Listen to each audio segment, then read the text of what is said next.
بهلول روزی در وسط جمعیت کنار خیابان داشت مردم رو وعظ و نصیحت میکرد.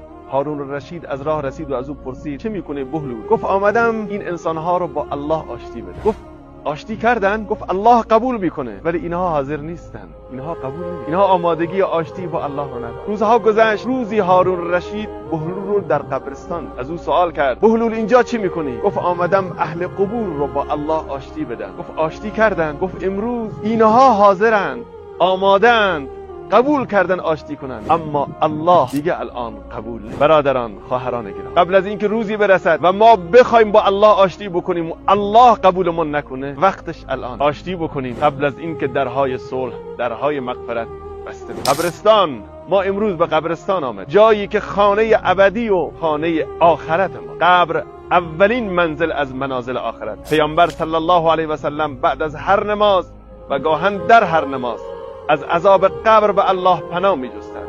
سوال کردند دلیلش چیه؟ فرمود قبر اولین منزل از منازل آخرت هست. اولین منزل از آخرت. اگر انسان از اون نجات پیدا کرد، بعد از اون هم نجات پیدا خواهد کرد. الله سبحانه و تعالی همه اهل این قبرستان رو مورد مغفرت خیش قرار بده و همه ما رو برای این روز آماده و مهیا بگرداند. السلام علیکم و رحمت الله.